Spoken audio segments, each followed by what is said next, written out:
तो ये है हमारे, देखिए ये है हमारे जनरेटर। हमारे अभी इस शिप पे 3 generator, normally 3 main generator minimum requirement है, 3 जनरेटर होते ही है। और एक चौथा जनरेटर होता है इमरजेंसी जनरेटर, उसका वीडियो हम आपको बाद में दिखाते हैं। फिलहाल हमारे पास इतने कोई मेन 3 जनरेटर है, मेन जनरेटर जिसे कहते हैं, जहाँ से हमें पावर सोर्सेस मिलता है। ये नंबर 3 है, 3 नंबर जनरेटर नंबर 3 है। ये है नंबर 2 और ये है नंबर 1 है। हमें जनरेटर, आपको जनरेटर का वीडियो बाद में बना के देंगे। हमारा आज का वीडियो है अल्टरनेटर के ऊपर, जहाँ से हमें पावर सोर्सेस मिलती है, जहाँ से हमें 440 पावर 220 पावर मिलती है।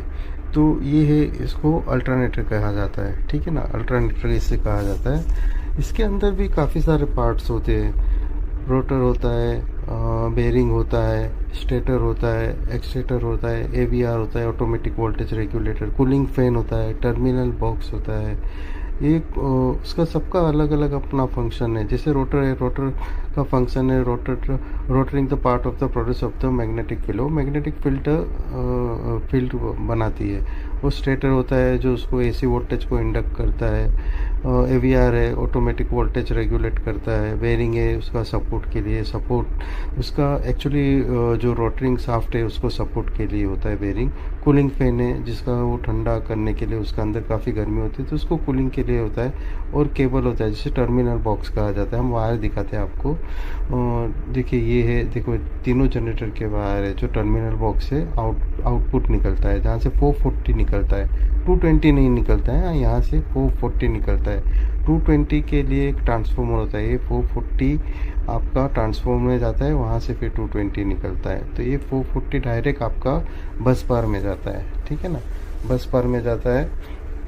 और वहाँ से आपको 440 का वोल्टेज, जितने मोटर्स है 440 से ऑपरेट होते हैं, वो डायरेक्ट उनको सप्लाई मिल जाती है। और 220 के लिए 440 को एक ट्रांसफॉर्मर थ्रू चला जाता है, मतलब ट्रांसफॉर्मर से कन्वर्ट हो जाता है, वहाँ पे 220 रेगुलेट हो जाता है, 440 रेगुलेट हो जाता है, 220 का पावर मिलता है। तो 220 के लिए हमें ट्रांसफॉर्मर थ्रू मिलता है। जैसे कहा, हमारे इंजन रूम की, ब्रिज की, एकोमोडेशन की लाइट्स, काफ़ी सारे पंप्स है जो 220 से चलते हैं, काफ़ी सारे इक्विपमेंट है 220 से चलते हैं। तो हमें वो ट्रांसफॉर्मर थ्रू 220 का पावर प्रोवाइड हो जाता है।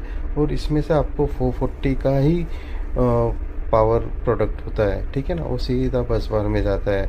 और एसीबी सर्किट में एयर सर्किट ब्रेकर में जाता है। अगर ये जनरेटर मतलब आपका ऑफलोड हो तो एसीबी ओपन कंडीशन में आ जाता है, तो आपका पावर वहाँ पे कट ऑफ हो जाता है।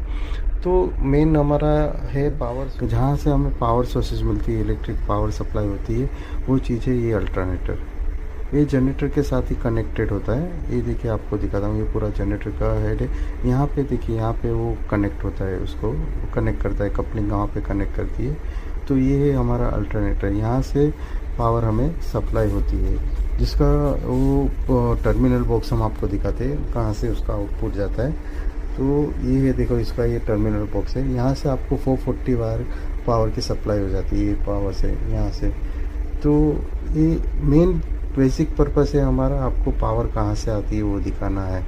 तो इसके अंदर काफ़ी सारे पार्ट्स होते हैं। ये जो अल्टरनेटर हम आपको जो दिखाते हैं, जो जनरेटर से कनेक्ट है, तो उसके अंदर काफ़ी सारे पार्ट होते हैं। रोटर होता है, स्टेटर होता है, एक्सटेटर होता है, AVR automatic regulator, voltage regulator कहा जाता है उसे, बेयरिंग होते हैं, कूलिंग फैन होता है, टर्मिनल बॉक्स जो मैंने अभी आपको दिखाया, काफ़ी सारे पार्ट्स होते हैं इसके अंदर। तो इसका मेन बेस पर्पस है इलेक्ट्रिक सप्लाई करना, इसका इलेक्ट्रिक सप्लाई करना जो जनरेटर से कनेक्ट होता है। पूरा जनरेटर है, देखिए ये गवर्नर है, इसको कंट्रोल करते हैं, ये गवर्नर है।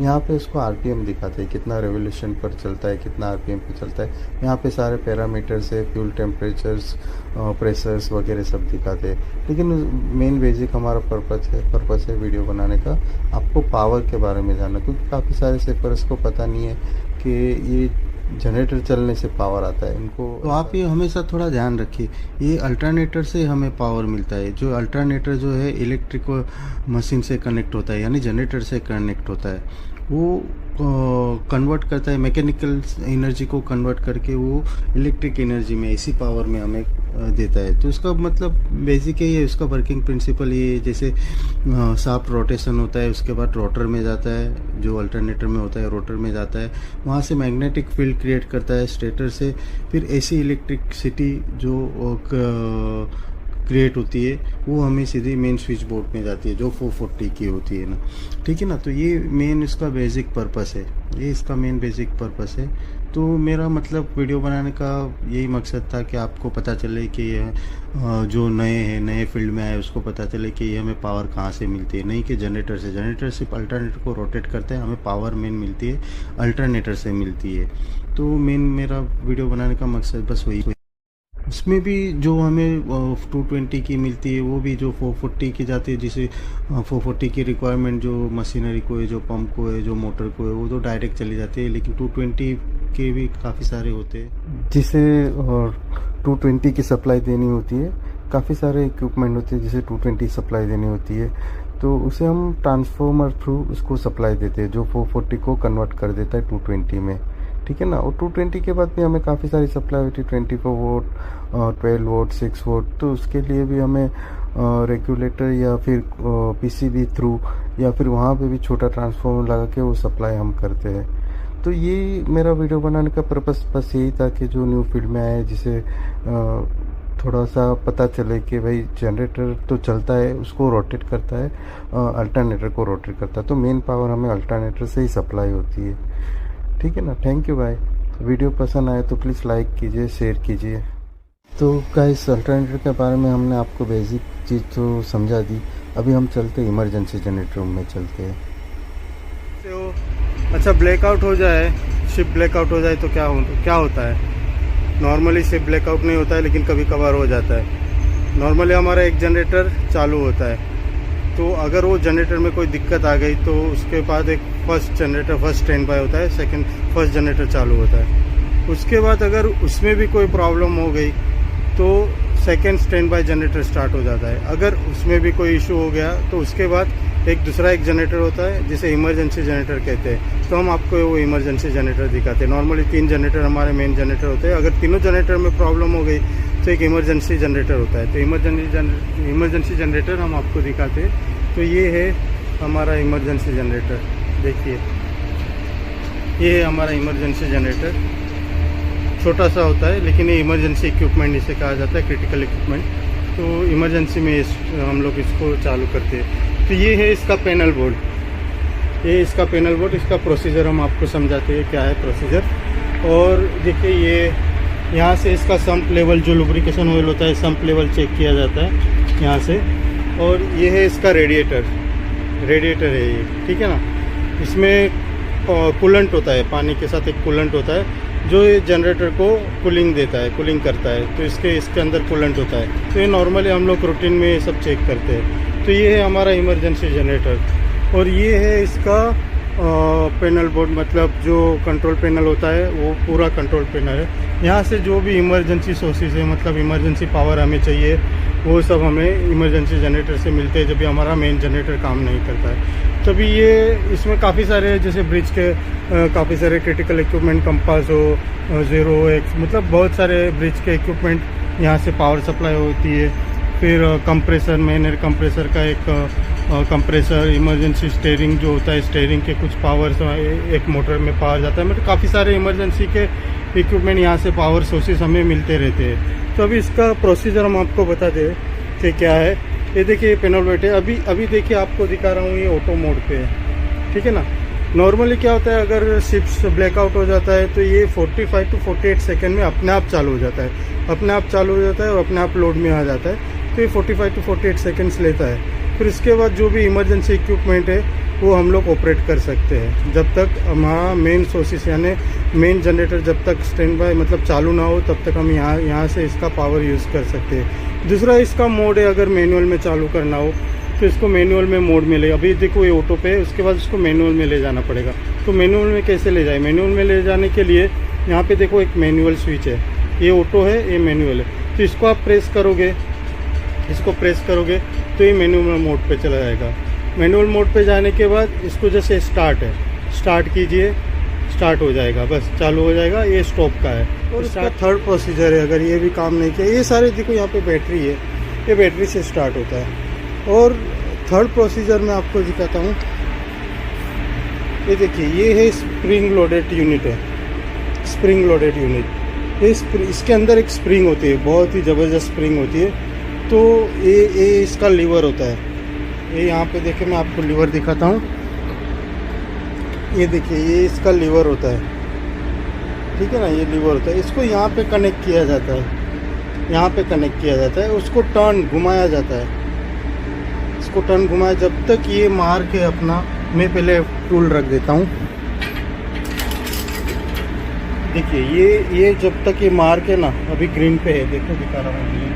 ये जब तक रेड ना हो जाए तब तक इसको घुमाया जाता है। घुमाने के बाद ये जो लीवर है, इसको ये बटन पुश करके इसको ऊपर की तरफ लेके फिर इसको पुश डाउन करते हैं। तो क्या होता है, स्प्रिंग रिलीज हो जाता है। स्प्रिंग रिलीज हो जाता है तो यहाँ पे इसको एंगेज करके ये जो व्हील है, जिसको व्हील है उसको टर्न कर देता है। इतने ज़ोर से टर्न कर देता है कि उस पर आरपीएम आ जाता है और फ्यूल पंप फायर हो जाते हैं। फ्यूल पंप फायर हो गया तो एक बार फ्यूल पंप फायर हो गया तो ये अपना आप जनरेटर चालू हो जाता है। तो ये इसका थर्ड प्रोसीजर है।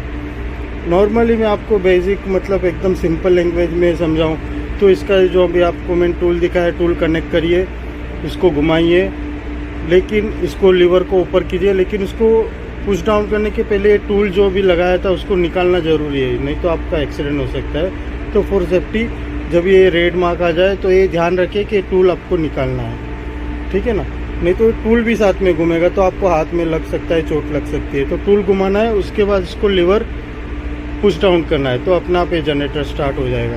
तो ये उसका होता है, थर्ड प्रोसीजर होता है। और इसका कंट्रोल पैनल है, देखो ये कंट्रोल पैनल है, पूरा कंट्रोल पैनल है। अभी ऑटो में तो ये लोड पे आ जाएगा, मैनुअल में कैसे लोड पे लाया। मैनुअल में लोड पे लाने के लिए देखो, जनरेटर जब भी आपका स्टार्ट होगा तो यहाँ पे देखिए दिखा रहा है, सब हर्ट्स दिखा रहा है, वोल्टेज दिखा रहा है, किलो एम्स दिखा रहा है। किलो वॉट्स तो आएगा, बाद में आएगा जब भी लोड पे आएगा तभी, लेकिन ये सब सारे दिखाएगा, मतलब जनरेटर आपका बराबर चालू हो गया है। और जब ये 60 हर्ट्स पे आएगा, 60 वॉट पे आएगा, तभी इसको देखिए, आपको दिखाता हूँ। ये लीवर है, ये अभी ओपन कंडीशन में, ठीक है ना, ओपन का यहाँ पे देखो ओपन लिखा है, क्लोज लिखा है, सेंटर लिखा है, लेकिन फिलहाल अभी ओपन कंडीशन में। अभी इसको लोड पे लेना है, जनरेटर आपका स्टार्ट हो गया, आप उसको पुल अप कीजिए और क्लोज पोजीशन में लेके आए। क्लोज पोजीशन में लेके आए और उसको फिर से रख दीजिए। जैसे क्लोज पोजीशन में आप लाओगे वो अपने आप लोड पे आ जाएगी। और जितने भी यहाँ के इमरजेंसी पावर सोर्सेस होती है, जैसे इमरजेंसी लाइट हो गई, emergency steering, emergency motor, bridge के काफ़ी सारे इक्विपमेंट्स होते हैं, जैसे compass, zero compass, steering motor, सारे बहुत सारे CO2 सिस्टम, फायर के सारे सिस्टम, सारे सोर्सेस यहाँ से इमरजेंसी मोड पे हमें मिल जाएंगे। यहाँ पे देखिए सबके सारे मतलब पावर सप्लाई सारे लिखे कि जैसे cargo control room, engine control room, CO2 relay box, local fire fighting system, मतलब जितने भी इमरजेंसी के सोर्सेस है हम लोग को यहाँ से अवेलेबल हो जाएंगे। जब तक हमारा मेन जनरेटर फिर से रिस्टार्ट नहीं होता है, फिर से चालू नहीं हो जाती, तब तक हम यहाँ से उसका पावर सोर्सेस यूज़ कर सकते हैं, ठीक है ना। तो इसका ये देखो, ये AC भी सर्किट बोलते हैं इसको, main switch board ACB circuit, इसका मेन पर्पस होता है। देखो अभी जनरेटर तो स्टार्ट हो गया, ठीक है ना, यहाँ पे सप्लाई होती है। तो अभी ये ओपन कंडीशन में जब तक रहेगा तब यहाँ तक सप्लाई तो आ गई, यहाँ तक सप्लाई आ गई, अभी यहाँ पे सप्लाई नहीं आई हुई है। तो इसको जब भी क्लोज करोगे तो इसका अंदर जो सर्किट होता है, मतलब कनेक्टर होता है, वो कनेक्ट हो जाता है। कनेक्टर हो जाता है तो सप्लाई आपको यहाँ पे आपको मिल जाती है 220, 440, इवन बहुत सारी सप्लाई रहती है, 12 वोल्ट, 6 वोल्ट, 24 वोल्ट, वो सारी सप्लाई हमें यहाँ से मिल जाती है इमरजेंसी के लिए, फॉर इमरजेंसी पर्पज़ के लिए। तो हम लोग इमरजेंसी में इसको यूज़ कर सकते हैं। तो इसका यही है, मतलब यहाँ से कनेक्ट हो जाता है। और इसका एक ये बेनिफिट है कि जैसे आपका मतलब कोई शॉर्ट सर्किट हो गई, ओवरलोड कुछ हो गया, या फिर कोई अर्थ प्रॉब्लम हो गया, तो यहाँ से ट्रिप हो जाता है। तो ये सेफ्टी पर्पस के लिए भी है, avoid to overloading and short circuit, any earthing problem, इसके लिए भी ये मोड दिया जाता है, जिसको ACB बोलते हैं, एयर सर्किट ब्रेकर कहते हैं। ठीक है ना। तो ये है हमारा इमरजेंसी जनरेटर का पूरा सिस्टम। देख लीजिए, आपको शायद थोड़ी बहुत नॉलेज आ गई होगी। मेन तो मेरा पर्पस यही है कि काफ़ी सारे सेफर्स को प्रॉब्लम्स होती है कि अरे भाई कैसे कैसे मोड पे चलता है, कभी भूल जाते हैं। तो इसके लिए मैंने सोचा चलो वीडियो बना देते हैं। तो इसका 3 मोड है। यहाँ पे जो मैंने स्प्रिंग लोडेड यूनिट जो दिखाया, किसी किसी जहाज में ये हाइड्रोलिक होता है, जैसे हाइड्रोलिक पंप होता है, इसको हाइड्रोलिक पंप करना पड़ता है, लेकिन इसका प्रोसेसर बस एक ही है, मतलब उसका काम एक ही है। तो ये 3 प्रोसेस होता है यहाँ पे। ठीक है ना। और एक चौथा प्रोसेस होता है जिसके अंदर, इसके अंदर पैनल बोर्ड के अंदर एक स्विच है, उसको टर्न करेगा, लेकिन अभी फ़िलहाल हम खोल नहीं सकते। तो इसके अंदर भी होता है, लेकिन मेन है अपनी ये 3 प्रोसीजर है। कम्युनिकेशन के लिए यहाँ पे फ़ोन वगैरह अवेलेबल होता है, जिससे आप इंजन ब्रिज में कम्युनिकेशन कर सकते हैं। ठीक है ना भाई।